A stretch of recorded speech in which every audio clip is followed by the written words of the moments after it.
Thank you, everybody, for sticking around after a very special episode of Table Takes where we had Hawk Robinson on. We were talking about neurodiversity and how to make a welcoming table in games and stuff like that. Oh, cool. So you should check out that stream. And if anybody is joining us now, they should check it out on YouTube tomorrow. But now it is time for the new release rundown. So my friend Javion has joined us from Mox Boarding House. Hi.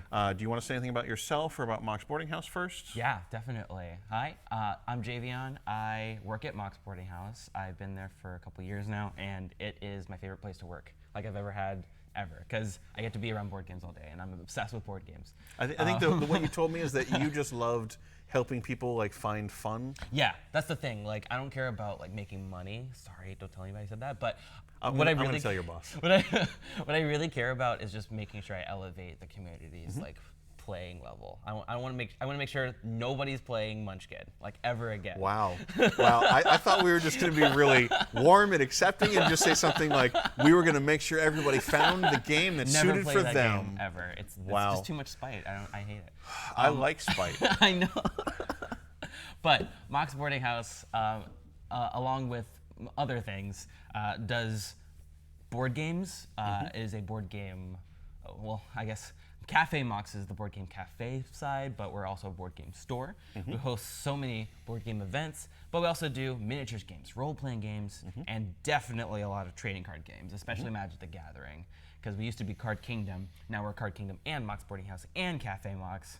So it's just a bunch of things. So there's a location in Ballard, That's one right. in Bellevue, so 2 around Seattle, and very, very soon now, my we've been gosh. talking about it since forever. We are so close to being done with Portland. We are putting so many final touches on just everything, and we're just sending them a bunch of games, and we're just making sure that they're all ready. So I got to see some of the construction, and it looks, it's going to be pretty awesome. Yeah, once it's together. I can't wait to visit and then. You know what's the best hang thing out. though? It is within walking distance of Powell's. Oh, right. Yeah. Yep. If anybody hasn't been to Portland, Powell's is the bookstore.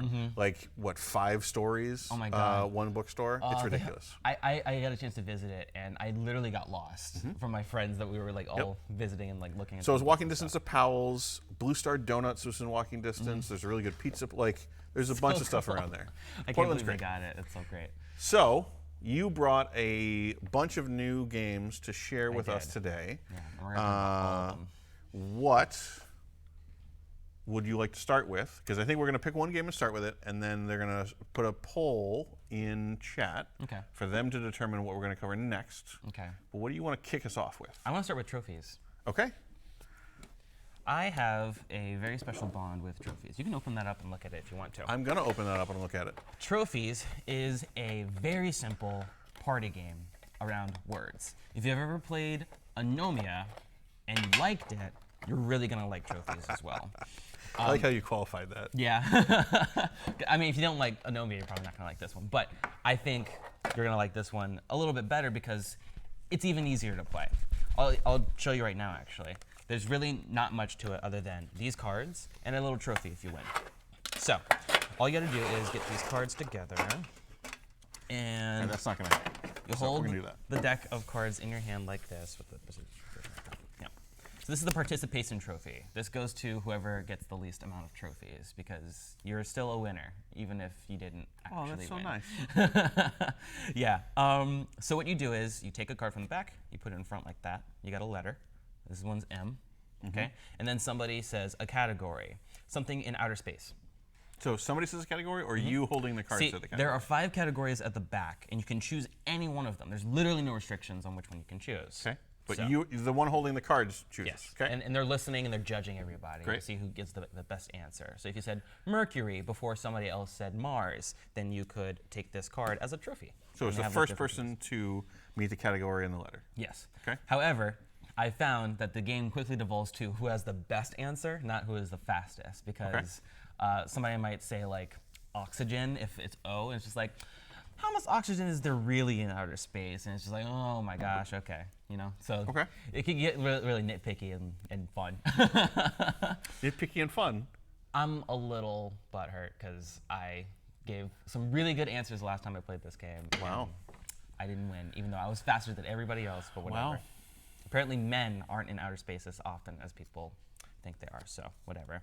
Anyway, that's how you play trophies. It's literally that simple. You just So then, like, you just pass the cards around hand when the you're trophy to the person who got it? No, you hand this trophy to the winner, whoever gets the most trophies. And you can decide how many cards you want to add in before you play. So you could be like, we're only going to play with these cards. And each one comes out, you're getting closer and closer to the end of the game until all the trophies are gone. Okay. And then, after you see who gets it right, you give them the trophy, but you also hand them the deck of cards. So then they're holding it, they're judging for that turn. And it's that simple. You can literally teach this game to people in like seconds, like I did. Like, only one person has to know the rules, and then the rest of it is just like sit down and start playing immediately. Those are the kinds of like party games that really do well. And trophies is really fun too. You don't have to know a lot of trivia, but I mean, it reminds me vaguely of Apples to Apples, but like even just less cards. Yeah, a little bit. I guess you're kind of playing apples to apples, except that the restriction is not what cards you have in your hand, but what words you know, your vocabulary. So as long as you can like name something that fits the category and you're pretty quick about it. Dentistry term. Whitener. All right. Oh man, nailed it. That was close. I was getting worried for a second. The trophy. I'm gonna get it. Yay! And you get the participation trophy. Oh. Because you didn't get any, but that's okay. You're still a winner to me. Yay! Yeah, that's literally all of trophies. It's a really, really cheap and fast play game. How much is it? You can bring it anywhere. It's really portable, and it comes in this really cool tin, so it's easy. I'm pretty sure it's around like $20. I have a love-hate Probably relationship. a little bit less than that actually, because it has this really heavy metal trophy. So I have a really love-hate relationship with games and tins. I love tins, but they almost never keep the game properly organized. Like Sushi Go and and like they pop open pretty easily. But I love the way they look when it's the only game on the table. I think this one does a really good job because there's so few components. They didn't make it a really tiny box just to be like, oh well, it's even smaller. I think it's a good size to catch the eye and to bring pretty much anywhere you want to. So. All right. So. Approved. What game would you like to cover next? Because it seems like it is dealer's choice. Wow, okay. You know what, Derek? I brought a lot of the cute today, so why don't we just go through all of Sounds the cute right now.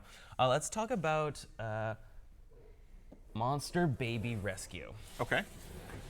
Monster Baby Rescue. All right, so before I talk about this game, Derek, why don't you just tell me what you think about it, just from the cover, right? Just from what it looks like on the cover. What do you think it's going to be?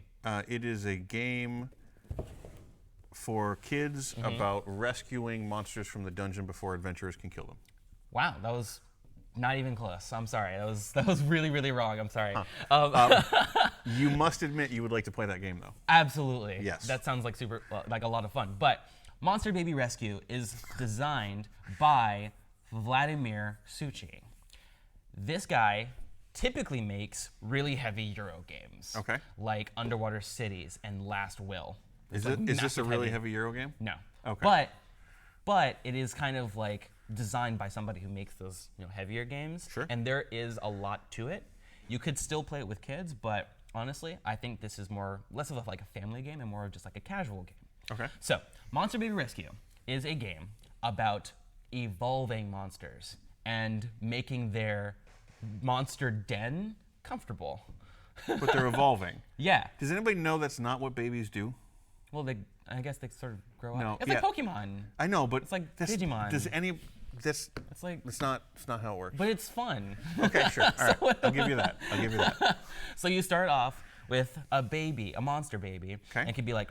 But what are you Cerberus, rescuing it from? Or, that's a good question. I think they are running around like to different places and rescuing them from boredom. I don't know. It's a very thin theme here, sir. Yeah, I guess so. So you have monster But it's babies. worth it. Yeah, you got monster babies. And what you're doing is you got this big board with your monster baby mini. Okay. And what you do is there is a selection of market cards to the side of the board. Okay. The market cards or tiles you can choose from will upgrade the monster baby's den or upgrade the monster baby. Okay. So it goes on adventures, Yes. kills other monster babies, rips their limbs off, and then okay. adheres it to itself. I don't know. It's pretty graphic for a baby. Great. I don't think Well, you've already told me this game isn't for kids, no, so it's not gloves like are that. off. It's not like that. It's not like that. I think Monster Baby gets like experience, and you can just like upgrade the Monster Baby. You're trying to earn points. So it eats the souls of the enemies it encounters and uses that to No. evolve. No, I don't think that's exactly the case. Although it is kind of weird that hearts in this game are actually points.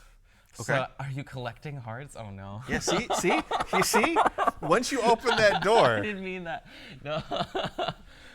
Okay, well, what you do is you select the tile that you want from the market. Please don't break the game. I have to bring this I back didn't break later. it.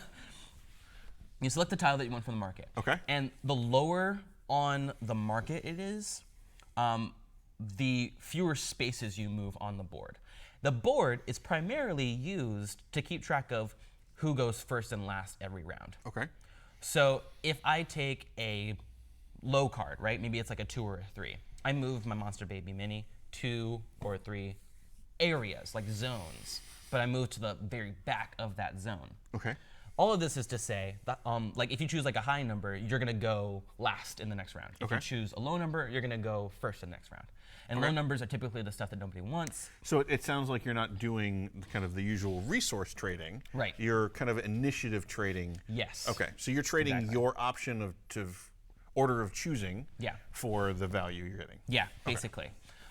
It's all about choosing tiles that are going to give you the most points, but are also going to give you the opportunity to take more turns. Okay. Like for instance, if somebody chooses a lot of high-numbered tiles that just came out of the market because people, when you take a tile out, a new one comes in. Yep. If you take those, you're going to go really far ahead. You might go so far ahead that other people get like maybe 2 turns before you get to take Okay, your that next makes sense. turn, right? So you're really just trying to mitigate your turn loss. You don't want anybody else to get all the really good stuff, but you also want to get good stuff yourself. Sure. So it's all that balance. You can get comfy beds that are going to earn you more points. You're going to earn goals that will earn you more points if you are the first person to upgrade your Monster Baby all the way to level 4, or if you're the first person to get like a bunch of green gems. There's a lot going on, but the components for it are really well done. All the tiles fit really well. It's it's not like like squares and blocks on blocks.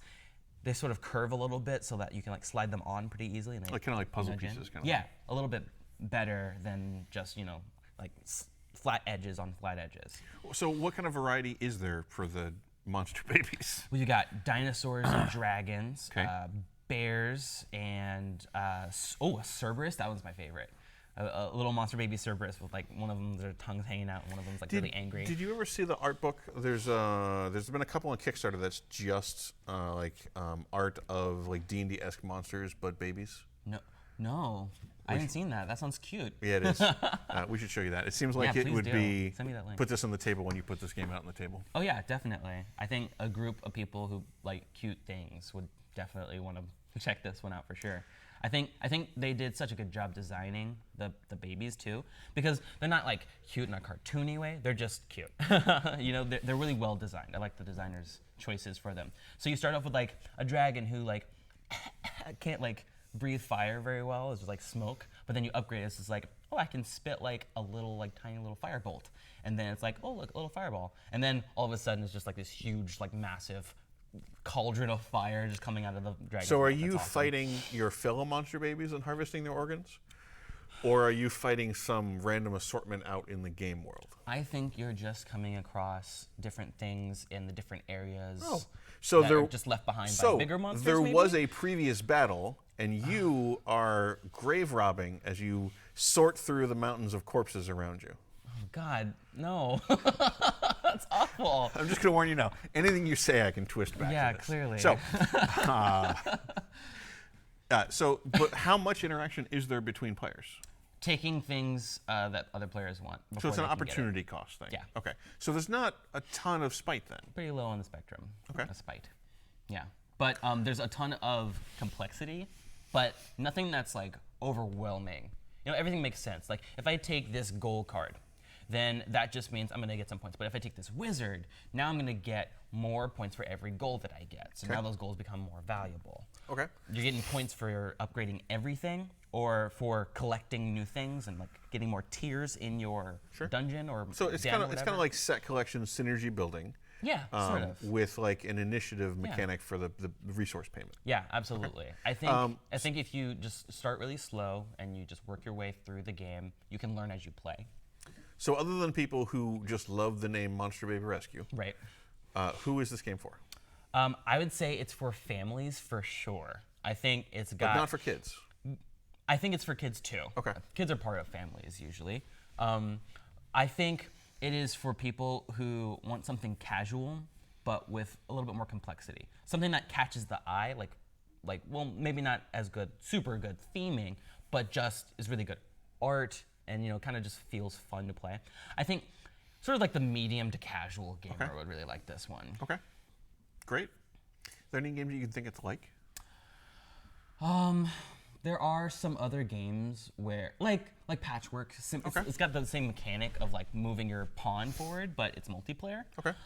It's got like upgrading your tableau, I suppose, so like tableau building games, I suppose. But I don't know. I think it draws a lot of mechanics from different genres and things like that and puts them together rather almost than like they not were really like other games. Almost like they were adventuring in a field of board games and Yeah. ripping pieces off and merging into themselves. Yeah, that's a little less graphic. I can get on board with that. Board games bleed too, man. No, they don't. All right, so that is Monster Baby Classic. Rescue. Yes.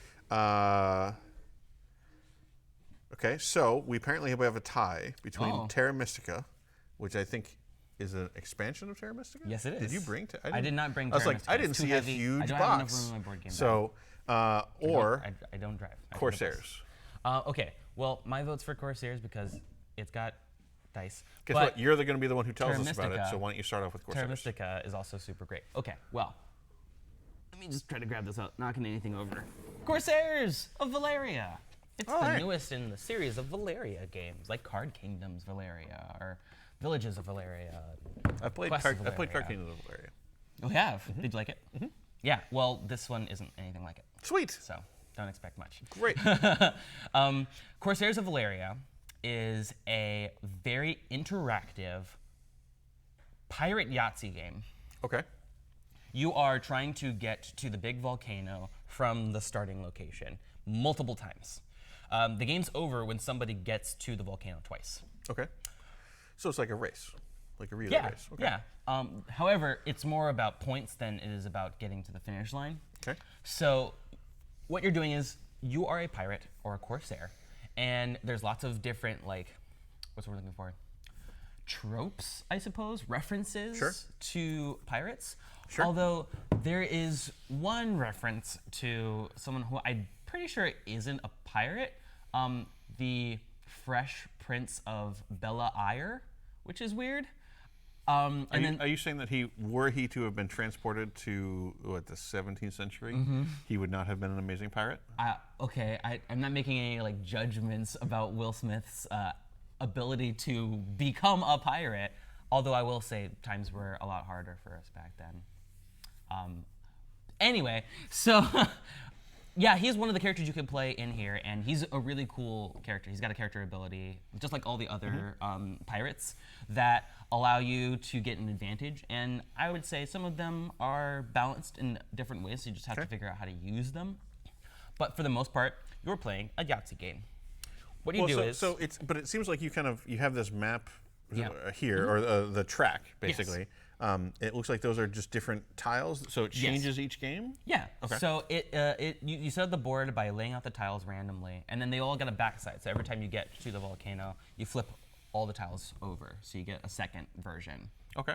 I'm just trying to imagine in the world what's that like? Like where the pirates are racing along, and then they reach the island, and then the path they take just rises up, flips over, and falls back down. Yeah, I guess. Seems weird. No, it's more like probably like you come at it from one angle, and then you're like, okay, we race from one starting point. Let's start from like the opposite side of the volcano now, or like the west But then side. why don't you just lay tiles on the other side? I'm telling you, the mechanics influencing theme here. You Clearly, should just be a board game designer. There's so many great ideas. it's about how to way improve easier games. for me to complain about stuff than it is for me to go design one of my own. Okay. Well, I liked the aspect of the way the tiles work together. Okay.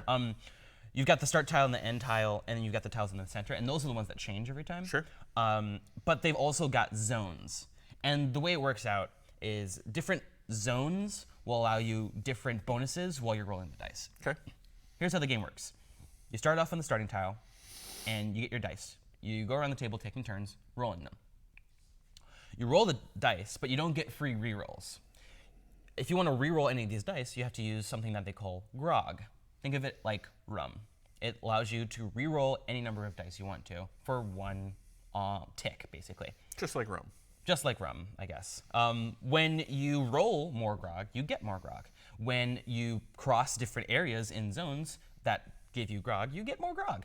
So rerolls are a resource that you have to manage while you're playing. If you like the roll that you got, you take it. If you're out of grog, there's nothing you can do. So maybe saving it up for like a really important turn or something like that is great. Different dice rolls will have different effects.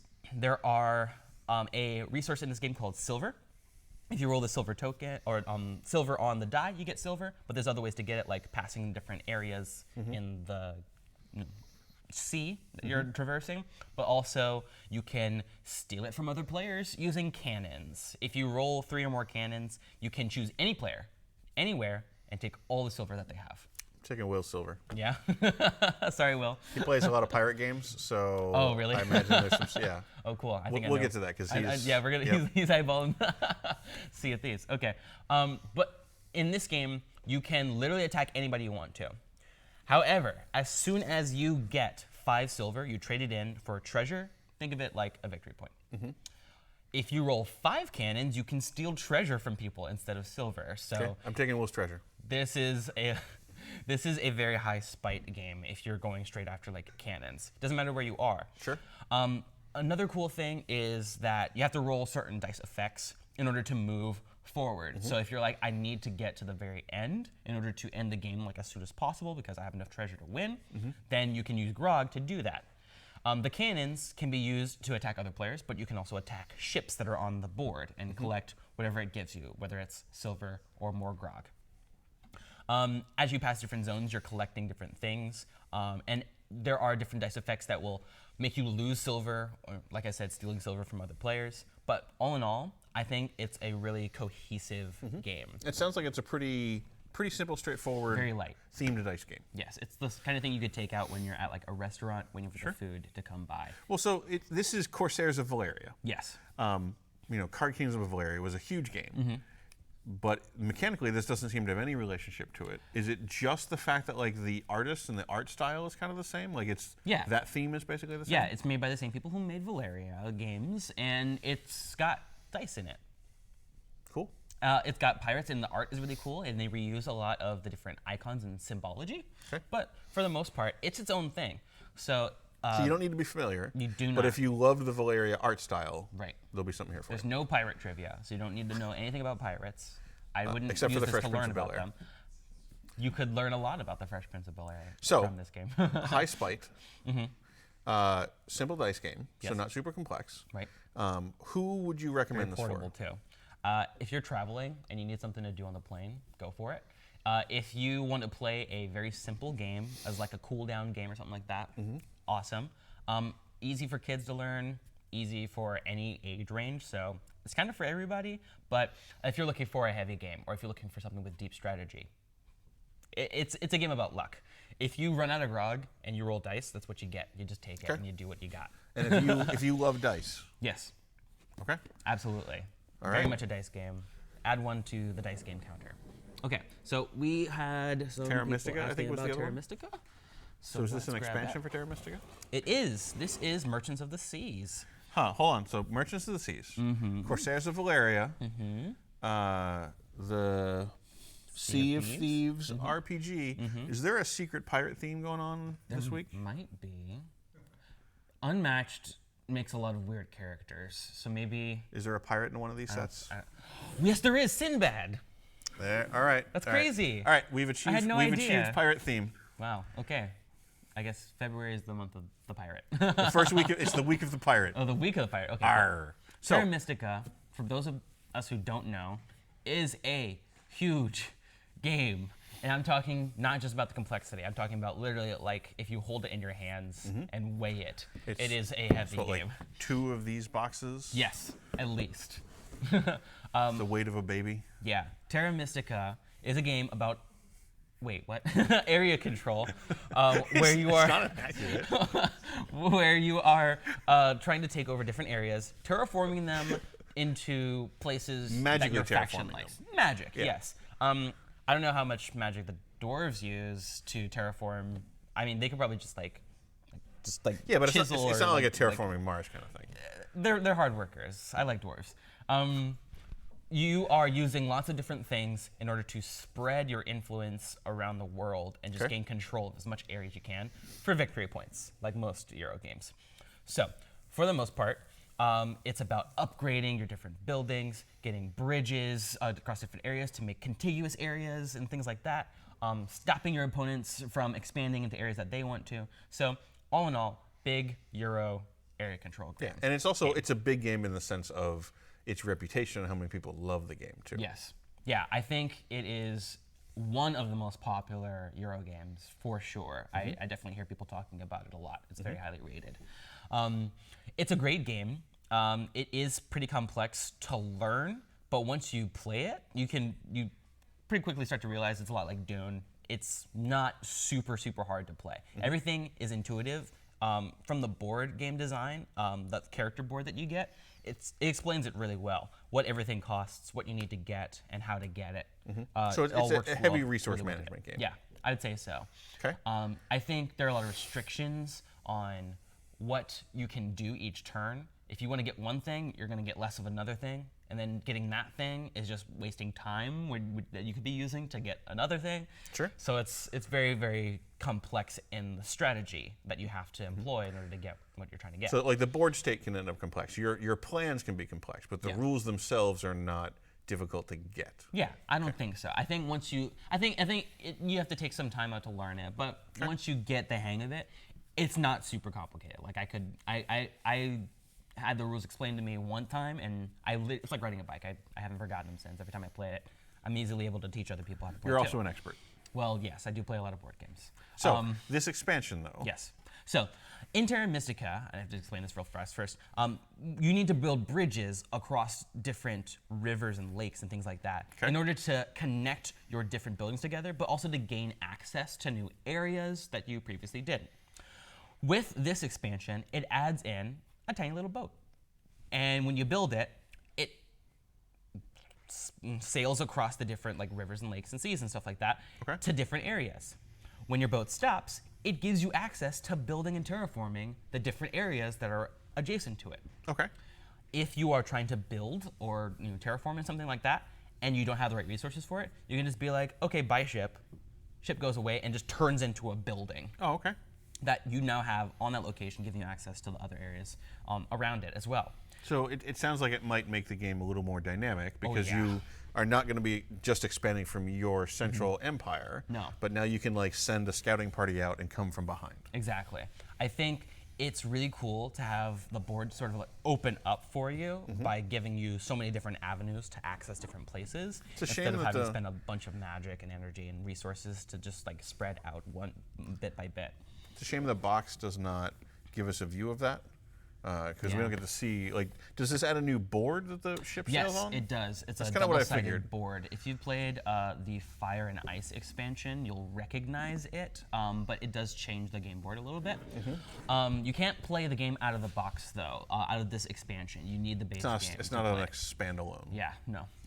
But it does add a ton of stuff. New scoring tiles, new achievement thing. I can't remember what they're called. Trade markers, an extra little board to put next to your character board so that you can see what all the merchant stuff does.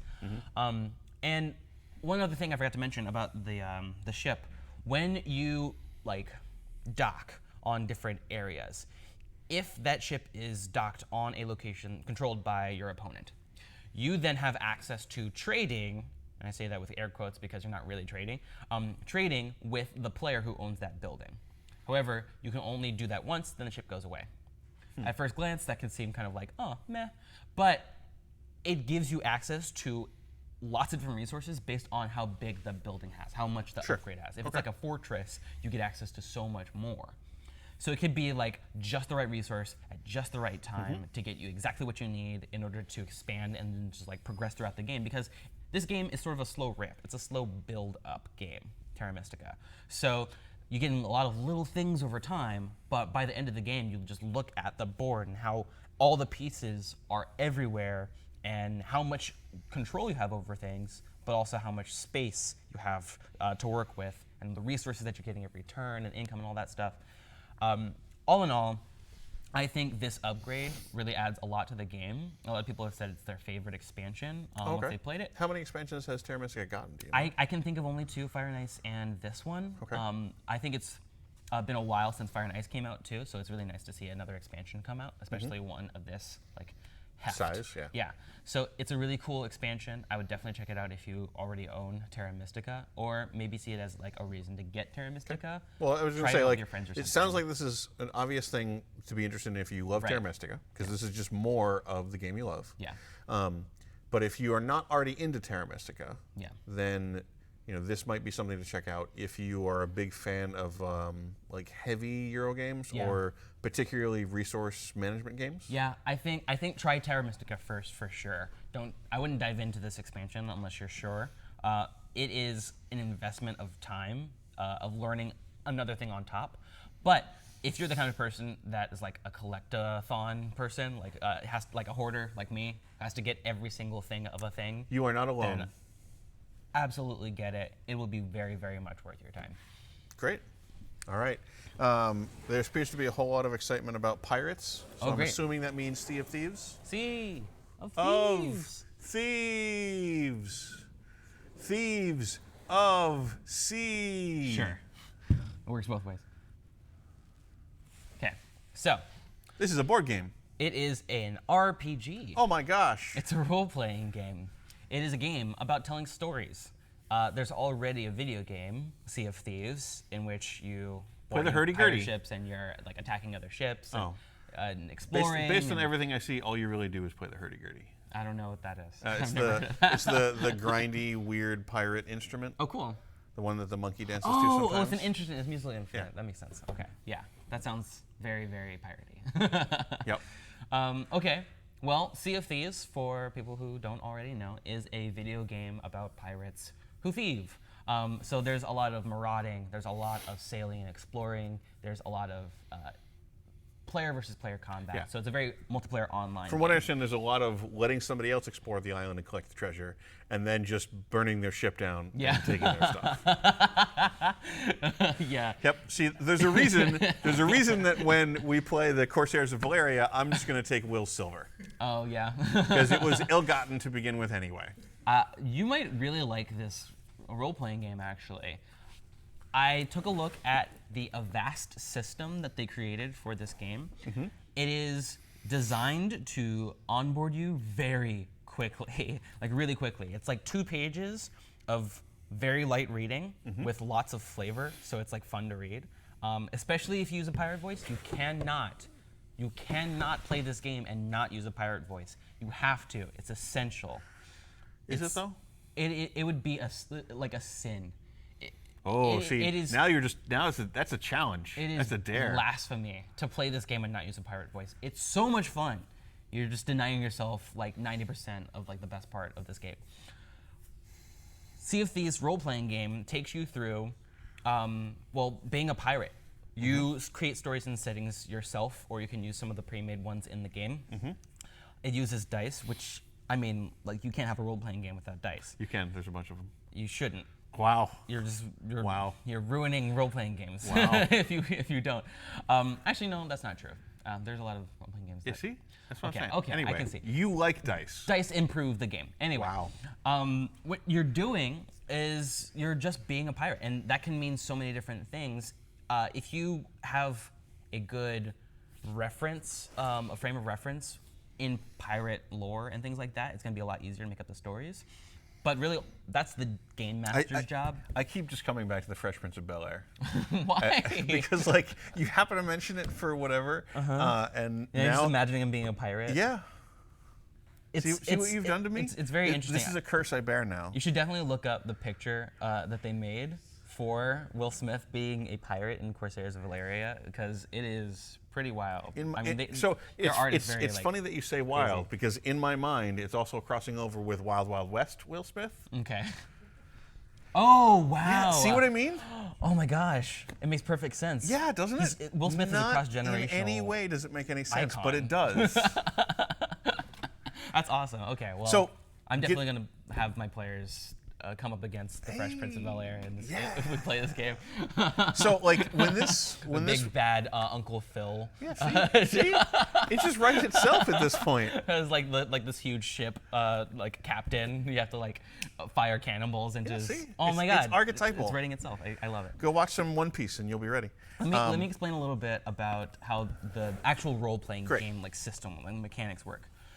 The game master will talk for a while, and the players will react as sort of like, oh my god. Our production team sent us what I can only describe as baby Will Smith the What? pirate. Is that like just like MS Paint over Yeah, his I think mouth so. for like Yep. gold teeth or something? I thought it was a huge pacifier, so I was really confused. So, the role-playing game of Sea of Thieves, where you do not play Will Smith. Where you do not play Will Smith. The game master will present you with several problems. Okay. Problems consist of 4 parts. You've got the target, basically, why the person or Will Smith. creature or whatever that is causing the problem. Then you've got the consequence. What will happen if you don't solve the problem? He'll be the Fresh Prince of Bel-Air. Okay, sure. Maybe like he'll slice you up with his. Sure. Okay. Yep. What do they call those? Cutlass. Cutlass. Yeah. Okay. Yeah. Cutlass.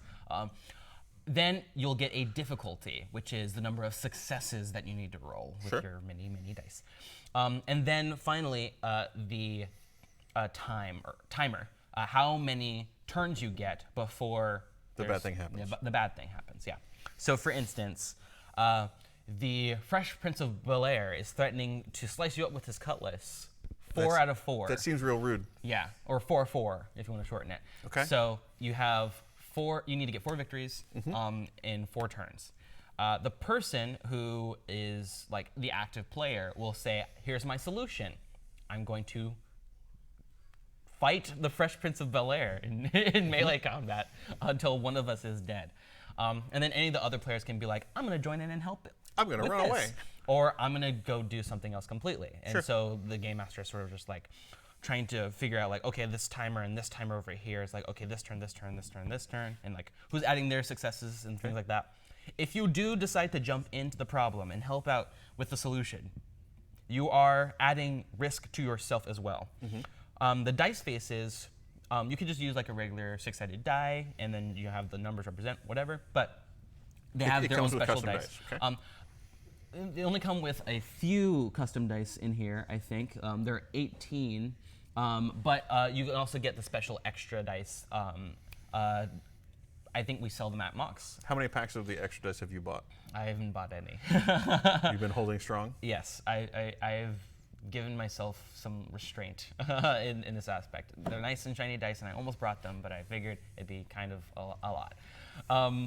Okay, so the dice faces. If you roll a 6, you get, treasure. You can negate some of like the ones that you've rolled or something Sure. like that. But you also get, it's like rolling a crit basically. Sure. You get a victory and you get some cool stuff. If you roll, I think it's a 4 or 5, maybe just a 5, I'm not sure.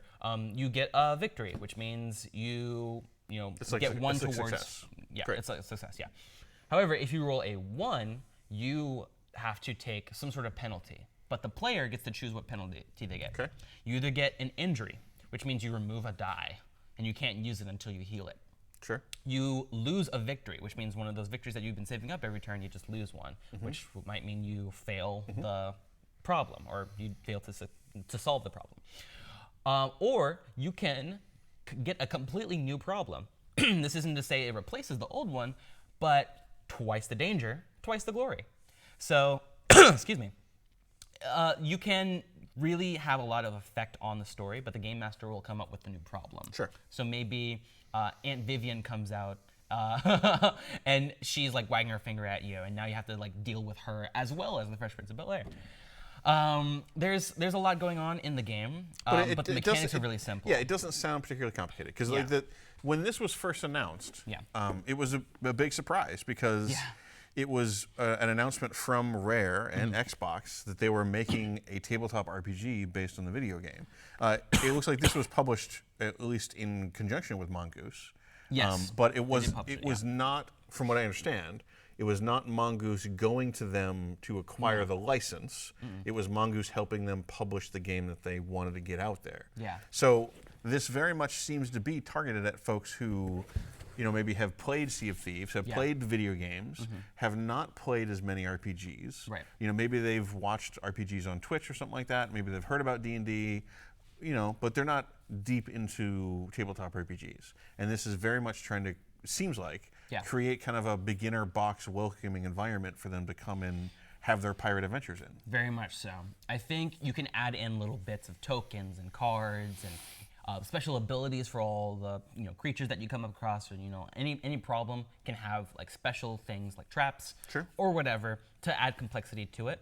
But for what it is, it's so easy to play. It's so easy to learn and quick to pick up. I think they took a page out of some of the simpler RPGs that are coming out, and I think they made something that's just really quick to learn.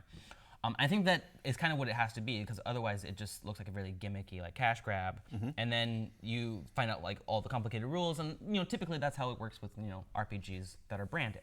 But I think with this one is more for people who just want to play a pirate RPG, and just like a straight up pirate RPG. Yeah, they want to tell a pirate story. And the vast system that they've created, I can see them using it in lots of other RPGs as well. So I would look into that, because it's really easy, like problem solution, and it has no like specific ties to like pirate stuff. But the supplements that they put inside the box give you a lot to work with, and a lot of information for the game master to build something really, really cool. So do you think this would be something good for people who like Sea of Thieves, people who want to get into RPGs? Do you think this would be a good game for someone to get if they're big into RPGs and they have some friends who haven't played a bunch? Oh yeah, absolutely. Okay. I think the nature of it makes it really fun to learn and play really quickly. And it does occur to me that in some ways, because when I've run D&D for a lot of people who haven't played before, a lot of younger kids, and a lot of times it's hard to get them to role play, like to directly step into that. And it occurs to me that pirates are kind of a very specific stereotype. And I think that for some people, it might actually be easier for them to roleplay being a pirate than it would for them to roleplay being an adventurer. Yeah, I think most RPGs that work really well draw on our experiences, right? So if you've like grown up with a lot of information and knowledge about pirates already, it's going to be a lot easier to learn this one, or at least to do the role playing for it. Right, but that's why D&D is so popular, because a lot of people have read Lord of the Rings or watched the movies. Yeah, and things a lot of people. But you should be surprised sometimes when you come across groups that haven't, or like I was amusingly, like this kind of ties in with what we were talking about before with Alien. Like I ran that for a bunch of Girl Scouts who had never seen the movie, and it was a very interesting experience for them trying to get it, and a lot of the details, the role playing, were the parts that they didn't quite get. They got the horror parts, and so it's interesting to me to think about how many more people have seen Pirates of the Caribbean versus Lord of the Rings. You know what I mean? And that might make it easier for them to role play here when they might have been a little bit harder in Lord of the Rings. I think that's really cool. I'm really glad that there's like a huge diversity for RPGs, and I think this one adds something really cool to the table. I'm just excited to see Xbox and Rare and non role playing game companies hop in. I think if you really want to play like a pirate RPG and you don't want to have to buy supplements for the RPG that you're already playing, please check this one out. It's super fun. You can find a PDF online, or you can get the starter set from Mox or any other board game retailers. Great. I believe BFF has one next. BFF. All right. Best friends forever. Yay! Oh my gosh. I Okay. love this cover art. I was so happy when this came Oh to my our store God. and they gave us a demo copy. Look at this. So you can literally come by Mox and you can play this. And please ask me to help you with it because I will teach you. Grossly cute. It is so cute and I love it so much. It has so much to it. Okay, let's talk about it. Best Friends Forever, the RPG. For 2 to 6 players, that's right. You can play it with just 2 players. You do not need a game master. Maybe a rules master, maybe a rules lawyer. Somebody who can, flip through the book and be like, oh, this is the answer to that question. But it's so freeform and easy to learn, honestly. Like, you won't have to worry about that. For So what is it? Is it a board game? Is it a storytelling game? It is a storytelling RPG. Oh, look at that. It is a game in which all the players are going from hangout to hangout, telling stories and then like doing cool things. Okay. It's really good. Try to guess which one you think is my favorite BFF, and I'll give you a hint. It's somebody on the cover. Fresh Prince of Bel-Air. Maybe it's actually up here. Yep, this is the one. I was trying to go with. I thought this was a trick question, and your favorite one was going to be the one that was not punched out. And then you introduced spite into this game, sir. You set me up for betrayal. I mean, honestly, if you put it on top of the box, you should have seen it immediately. Lulu's got a big D20 with a sword through it on her chest. I mean, that's awesome. All she wants to do is play board games and D&D. Like I have to be her. It's really, really easy to learn. It is about an hour. Could be a little bit longer if you wanted it to, but the game is pretty simple. You choose your character. You give them a little bit of personality. Then people will hand out these little charms. Charms allow you to tell people what you like about them. And they give you even more personality. Then you choose altogether which hangout spot you want to go to. You go there and you open up the page in the hangout guide that matches, and the art, oh my God, it's so good. Like, the designers for this game, I keep forgetting their names, they're up at the front. Yeah, so Taylor Dow actually did all the character work. And so you see like the vibrant different amounts of characters and they're so diverse. And then Veda Bhaktina did the art for all the different like hangout spots and the big canvas. And I think the Kickstarter that they made for this game came with a big painting that you could get that shows you all the hangout spots. So you could just have this huge painting in the background. You'd be like picking which spot you want to go to as you play. And then, yeah, it's just pretty simple after that part. Once you get to the hangout spot, you'll have these cards from the friendship card deck. And what you're doing is you're using these cards, you're playing them and telling stories and playing games and just doing really cool things using the environment, talking to the other players. You can make up new games like sort of like a mashup between Never Have I Ever and like Truth or Dare, and then everybody goes around saying what their character says and what their character does. But but it's the character, not you as a player. No. I mean, you're this is all storytelling. Sure. So the role playing is pretending to be one of these best friends. Great. I think it was really cool that the designers for this game initially intended it to be a game for girls who wanted to have fun playing a hangout game, right? I think they have mentioned since, at least from their Kickstarter, that it ended up being more of a game about like reliving the glory days for adults who maybe didn't have as many friends, or like for kids to just explore and be imaginative and creative and like tell new stories. But so this is a storytelling game. Yeah. But it's more than just talking about what you like about the different characters. Right. So that's just the charms. The friendship deck is where like most of the actual like gameplay comes out, the role playing comes out. Because each card you play will be a prompt, like everybody does this, or everybody goes around saying this, or like how does everybody react to different like things that will come up. Sure. So maybe like everybody has to like make up a new jelly bean flavor or something like that. Okay. And then it's just like, oh, I try a jelly bean out of this random bag of jelly beans, and what flavor do you taste, or things like that. It's like, oh, this one's like popcorn, or this one's just, oh, it's gross, it's like boogers. Or you can find one that's like, oh, well, it's like a mishmash of all the different flavors, and it's overwhelming, and different kinds of things like that. There's a lot of friendship cards, so you'll get a lot of variety from them. And then there's different hangout spots, so it'll change like the different scenarios that you go through, because there's a big variety. Well, so are you going on an adventure, or are you like? I guess what I'm curious They're about. middle school kids. Okay, so like they're having normal middle school kid. Yeah, lives. like sleepovers, like going to the movies, or just hanging out at school, or you're going to Tiffany's place. Well, which just is 'cause crazy, by the way. If you've ever seen, I don't think you've ever seen Tiffany's place, but this is like huge observatory with like a candy dispenser and like a terrarium. It's just like insane. We Like, should stream from there. I don't know. We should stream from Tiffany's place next Oh, time. that'd be awesome. Well, so the art style, the hangouts, everything here really screams Adventure Time to me. Like a lot of that kind of.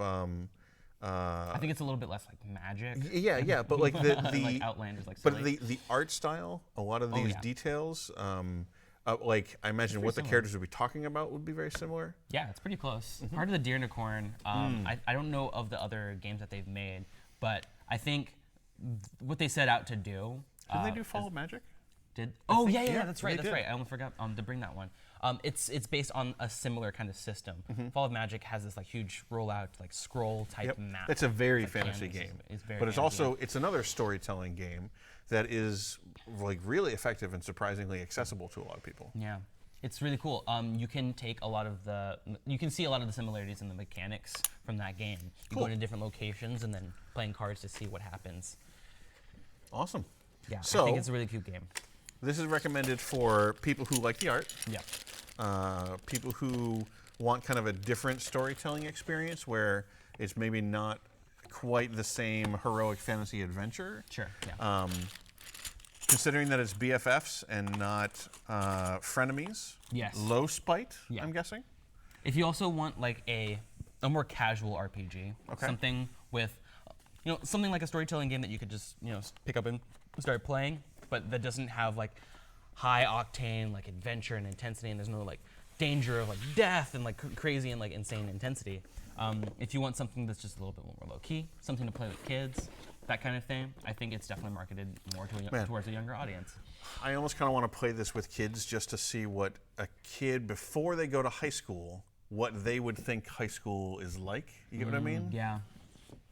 I think when I was in like middle school, I didn't have access to like games like this. I was just like speculating, and there were kids that would come to the school and talk about like, oh, this is what high school is going to be like. But I think if I had a game like that, I would be making up way worse scenarios than would actually happen. I think it's a really cool game. Definitely check it out if you are into RPGs. Great. So, I don't know if we had another poll go up, so why don't you, what are we down to? We have Kodama. We have, and we have the expansion for Big Book of Unmatched. Madness, the Thief element. Okay. And yeah, Unmatched, which has a new expansion that I wanted to Which show one would you like to do? Let's do Kodama. All right. Let's get more cute in here. So Kodama came out a while ago. Yes. But this Kodama 3D is the new one. Yes, the 3D version is very similar to Kodama in a lot of ways, but it adds a sort of 3D element and a couple of new things. So, like, just going through the cards of old Kodama, you Yes. were basically these tree spirits, and you were kind of growing this tree to try to, kind of do set collection to get symbols to get points. Yeah, you're trying to get a lot of the same tree cards on different branches of the tree, but you have to be careful not to let the cards like go off the table edges or anything like that. Otherwise, you wouldn't be able. You would have to like remove the card. But it was a very, very pretty, very calm, Very casual, like not super combative kind of card game. Right, not super like hyper competitive kind of thing. Kodama 3D adds in a couple of different things that make it different than the card game. So in Kodama, you are trying to build a big tree of your own. You get your own tree, your opponents get their own tree, and that kind of thing. And you're trying to add different branches to the tree. And those branches are little cardboard cutouts that have symbols on them. Those symbols will determine how many points you get based off of goal cards that you're getting into your hand. Yep. Right. So every time you take your turn, you have a little Kodama, this little tree spirit, on top of a stack of branches. When you move that Kodama to another stack, the stack that you left is you take the top branch off of it and you add it to your tree. Okay. So you have to plan ahead. Like, Okay. I'm going to go on this one because next turn I'm going to be able to get So it. the Kodama's not in the tree, it's on the stack of branches. On the branch Got it. Okay. stacks. There's little piles of branches. I suddenly thought this was going to be like a weird hybrid of Rhino Hero or something like that. Oh, that would be interesting. It's a little less like precarious. Sure. Although, if you do make your tree too heavy on like one side or another and it tips over, you have to take the tree leaf off or branch and then put it like in a different section than you wanted to. Unfortunate. But you'd be surprised how steady these things are, and they can handle a lot of weight if you counterbalance it. So there's a little bit of a dexterity element to it. For the most part, though, you are just trying to collect the right branches that you want. When you collect branches and you add them to your tree and you slot them into different slots, you're looking to make sure that you get lots of the same ones. However, you don't get goal cards unless you add in a tree branch to a section of the tree that does not match in any way. Okay. So you have to put something down that's different in order to get a goal So card. the that's gonna rules give you are points. slightly different from normal Kodama. This Yes. is not just a 3D version of Kodama. Right, exactly. It's a little bit different. Yeah. Okay. Yeah. It is definitely still set collecting. You got these secret goals still. I don't know that there are public goals. There might be. But for the most part, you are just doing a whole lot of planning out where branches are going to go onto your tree. And of course, planning ahead which spaces you're going to move your Kodama tree spirit to. You can block your opponents from going in different directions if you place your Kodama in different areas or onto different stacks. That just, of course, means that limits you to a certain number. Or Hey, different... train friend. Oh, great. I forget how close we are to the train tracks. The train doesn't. Yeah, so the way you move your tree spirit around is you have a lot of freedom with it. You can move diagonally, you can move up, down, left, right to different areas, and you can move any distance you want to. Sure. But you can't move over opponents' tree spirits, so if they like put themselves next to you. So there's a little bit of interaction, but it's like, I'm not going to go prune your tree. Yes, I'm of just course. going to maybe block you from going to a section of the forest to get the branch you want. Exactly. Okay. Also, if you block somebody's Kodama in, they do have an option. They can just move to somewhere else. So.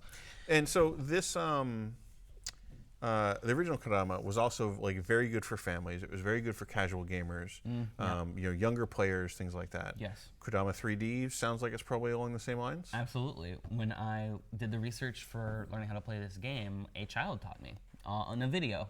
She taught the whole game from start to finish. Sweet. So, I mean, that speaks very much to the target audience, I suppose. I think it's a casual game. I don't think it specifically is going after like any like age range. I think it's not very complex, so don't expect to get like a ton of strategy into it. It's kind of just a game that you play. I think with Kodama's your, casual gamer Kodama's friends. strength has always been the aesthetic. Like Yeah. if you like the idea of growing kind of a cool looking tree, Yes. this is the game for you. Yeah. If you like set collecting stuff, it's got the elements of that. It's also got a whole lot of strategic, like, I guess not really tableau building, but it's not really area control either. It's about spatial awareness. Sure. You're trying to get the trees in the right areas, giving a lot of space for the other branches that you see, and it's a lot of forward thinking, forward planning. Sure. So like for me, the Kodama always had like kind of a spot in my heart because I knew the designer. He's a friend of mine. Oh, cool. But then also, like, you remember Princess Mononoke? You remember the little sad spirits in the trees? The little weird shaky head guys? I don't remember that. It's like, you ever want to play a board game about them? Here you go. It's very cute. I'm very glad I have so many cute games today. If you are familiar with indie boards and cards and you've liked some of their other games, definitely check this one out. Great. All right, so I believe that Unmatched has won the poll for the next game to cover. So let's lay out what you brought for that. So Unmatched has been out for a little bit because it came out at Gen Con. That's correct. Yes. So the game's been out for a while. One of these expansions or both of these is new? Well, Robin Hood and versus Bigfoot came out, I think, either a month or 2 months ago. And then the Bruce Lee expansion came out very recently. I just want to reiterate that sentence. Robin Hood versus Bigfoot. Yep. Yeah. It's a mashup versus to Bruce Lee. unlikely characters. Yeah. You could play. I guess you could play 3 players. So I think it's more of a team game, so 2v2 or 1v1. Unmatched is a Battle game.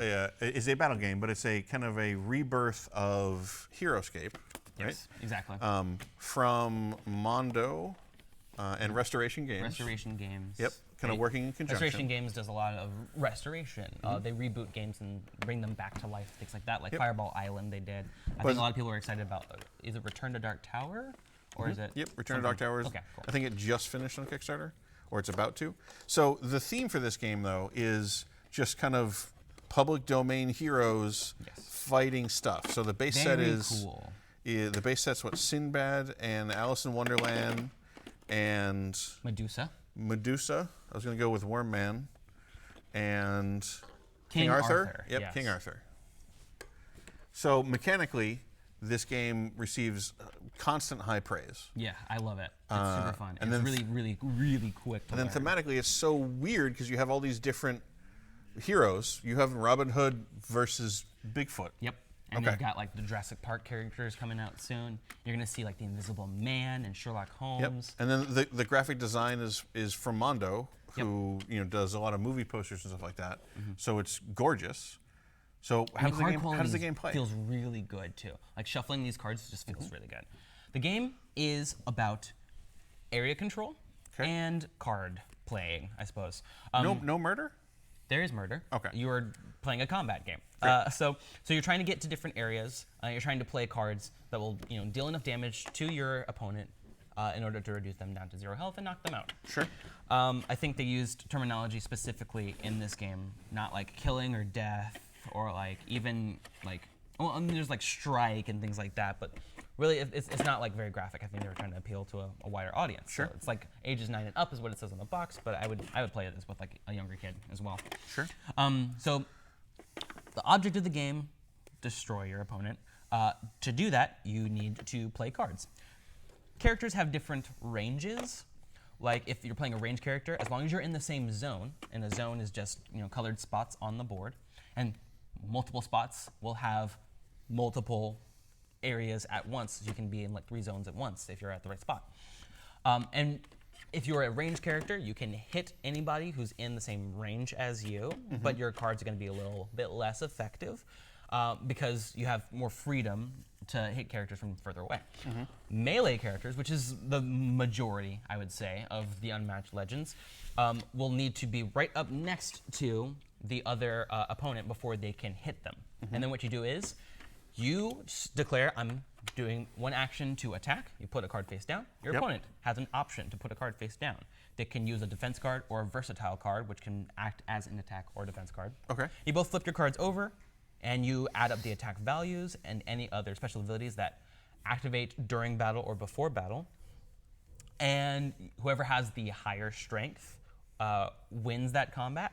And then if the attacker wins, they deal damage equal to the difference in the number. So it's like I deal 5 damage to you, but you block 3, you take 2 damage. But the defender wins ties. So if the defender wins that combat, no damage is dealt whatsoever, no matter how much they over-defended by. And then there's special abilities on the cards that only affect or only come into play if you win the combat. So sometimes you want to like boost up that number if you can, because there are some abilities that let you charge up your cards. There are 4 types of cards in the game. There's attack cards, defense cards, versatile cards, and scheme cards. I like the sound of that. Yeah, scheme cards allow you to do things outside the normal move or attack or draw cards options that you have. Sure. They'll allow you to move multiple characters, or like in the case of Bruce Lee, he can do the Bring It On card, which lets you bring a character from anywhere right up next to you, as long as they're in the same zone. Sure. So you get into the right zone, you play that card to get them next to you, then you attack them. And Bruce Lee has a lot of like movement bonuses. So if he moves around a lot, he can deal extra damage, or he gets special abilities that will supercharge his effects, or he can like move his opponents more. So he's definitely a I guess more of a strategic kind of player. You have to realize like what cards are in your deck, and like with that knowledge, draw cards when you need to, move around as much as possible until you get the right combination of cards, and then doing lots of strikes that will allow you to get cards back from your discard pile, or negate cards that your opponents are trying to play, or discard. I've seen lots of praise for this game, for the mechanics, for the board, the way that the zoning works. Yes. Like and its simplicity people too. seem really, really impressed with like the strategic depth of the game. Yeah. Have you had a chance to actually play it? I loved it when I played it. I was Medusa versus Alice in Wonderland. Okay. Medusa can deal 1 damage to any player in their zone at the start of her turn. So Alice was constantly trying to move into different zones and attack, then move away, attack, move away, kind of hit and run kind of thing. But I had more control over where I could move because I had a lot of range and I had a lot of movement. So I was trying to move into zones where I'd be far away from Alice, but I could still get into Alice's zone if I needed to. Yep. And you also have henchmen in this game, these little tokens that you'll place down nearby your character in like one of the starting spaces, but they can move all on their own. Alice gets the Jabberwock. Bruce Lee doesn't need henchmen, doesn't need anybody else, because Bruce Lee is Bruce Lee. I mean, come on. So some of them have henchmen, some of them don't. Most of them do. And if they have like Medusa has a bunch of henchmen that she gets, like probably more than most of the different characters, but they only have like a little bit of HP, so they're like cannon fodder. But you can use them to block your opponent from going to different areas. I think I remember seeing that the Jurassic Park one has Velociraptors you can deploy. Yes.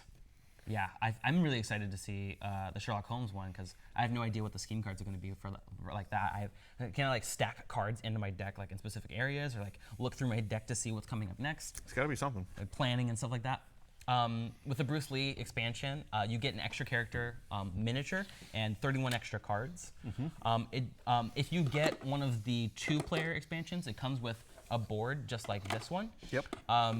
And cards and tokens but it only comes with 2 characters. And you can get the big box version, which comes with 4 characters, 4 minis, plus any henchmen, and the cards for them, and a rule book. Is there only one 4-character box? So far, yes. Okay. I don't know if they'll make another one. They probably will. But yeah, this is a very low component game, so you can play it right out of the box with just like pick up the cards, shuffle them up, get your minis down in the areas you need to on the board, and then you start doing things, moving around, playing cards. Yes, volume 1. It says volume 1, so I would not be surprised if they want to come out with another 4-character set. Leaving the options open for themselves. Really super fun game. Yep, it's gotten a lot of good press, a lot of good praise. So if you like the idea of tons of combat, a bunch of kind of random non-copyrighted characters fighting each other, literature, a lot of literature characters, or like monsters and stuff like that. Has Frankenstein come out yet? It's definitely a character that could do it Yeah. if Universal Studios agrees to it. Well, no, not the Universal Studios version. Frankenstein. You know what I mean? Like the doctor. Yeah. Who made the monster? Or Frankenstein's monster. Oh, okay. Anyway, those are the kind of discussions we can have. Yes. But we have one game left. We have a few minutes left. Let us cover the Big Book of Madness, the 5th element. Yep, the 5th element is love. Is the expansion. It's love. A love? The 5th element is love. Yes, of course. I seen that movie. I remember the reference. Bruce Willis is great. I thought you were just doing your best Captain America impression. I get that reference. That's actually one of the very few references that you make that I actually like recognize. So wow. Thank you for tossing me a softball. Oh. Okay, so the Big Book of Madness is a deck building, cooperative survival game. Yeah, kind of. Yeah. It's kind of like Cool Kids Harry Potter. Yes, very, very Harry Pottery. You are a bunch Edgy Potter. Edgy Potter. You are a bunch of magic school students who got bored with the normal curriculum and decided to go down into the basement and open the Big Book of Madness, and you already Guess what? Monsters came out. Now you got to fight them. Who knew? It's who real knew hard. You weren't supposed to open the book that everybody told you not to open. Monsters flew out, and you are playing a bunch of characters trying to tuck the monsters back in by removing curses from the book that's trying to curse people, as well as trying to mitigate how much madness you get infected with in your deck. So it's got some elements of like horror, but it's very, very, very much not a horror game. There's very little to scare you, at least in my opinion. I get scared very, very easily. What I find very funny is that the character art is like very cool, but the monster art is very cute. Yes. I wonder why they did that. I don't know. It's very neat. This is definitely one of my favorite monsters. You have 3 minutes. Sure, I love it. Okay, so anyway. Okay, sorry. You get so much extra stuff with this expansion. The game is based on deck building. The deck building is you get elements. Those elements let you cast spells and remove curses. Those things give you more elements. They give you more access to spells from the library and let you heal madness from your decks, because you're trying not to get rid of too much madness, because you need a little bit of madness in the deck. Anyway, so you are opening a grimoire and you're flipping through the pages. These pages are just cards, and those cards are what you're fighting against. They give you penalties and bonuses for getting rid of all the curses. And it's very cute because literally, like, this is the back cover of the book. Yes. You put that down, you put pages of the book in, and then just to like show this, you have this on the board and you flip a page to reveal a monster and the stuff that happens with that monster. Yes. It's a very, very cute implementation. And it's so smart. And I love the design. It's really, really well designed. And this expansion gives you a bunch of everything that's in the game. So you get new curses. You get different kinds of madness called phobias. You get new characters, new spells, and a completely new type of element called dark matter that you can spend for special abilities called charms. You get new cards and monsters to fight against, as well as new cover cards. You get so much good stuff in the game, and it's really good. I instantly bought it. This is my personal copy, so be careful. It is really, really, really good deck building. And it's co-op as well. Yep. So if you liked the Harry Potter Hogwarts battle game, but you're looking for something more complex. Much more complicated. If you finished all the different scenarios and you're just like, I want to do something that actually challenges my intellectual capacity, Big Book of Madness is great, but this expansion just adds in so much to the game to make it it just refreshes the game. Nelly loves this game. We love the characters in the game, so it sounds like we're gonna have to pick up the expansion. You get 4 new characters too, and they're all really awesome. I think you get like a cool bigger dude. I would absolutely has different small tiny little either dragons or crows or something that sits on his shoulders. Dragon crows. It's so great. I would love to do like a Harry Potter-esque RPG with the characters from these. That would be really cool. And all their special abilities come baked in already anyway. Yep. It'd be easy. It's awesome. All right, so there was quite an episode we had of new release rundown this week. Javion, thank you for joining us. Thank you for having me again. We are going to have to reset for Mike and Kristen to come on and talk to everybody about Gen Con housing registration and how that's going to work on Sunday when it opens up. Good, because I still haven't done that yet. Are you going to Gen Con? Yes, I already bought my registration badge and everything. Hey, then you should probably stick around to know how housing is going to work on Sunday. I guess I will. All right. Thank you, everybody, for joining us. Stick around for information on housing.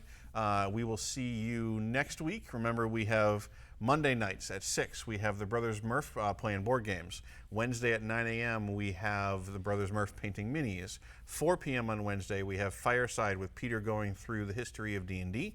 We have 6:30 p.m. on Wednesday Westgate Irregulars playing D&D. Friday at 11 a.m. we have Table Takes covering news and headlines and Kickstarters. About 12:30ish we have New Release Rundown, which you have just watched. And then sometimes we'll have additional streams in there. If you've missed anything, you can catch it on YouTube about 24 hours later in most cases. And Fireside Today has just been released as a podcast, so you can go download that if you are not able to catch up with the stream.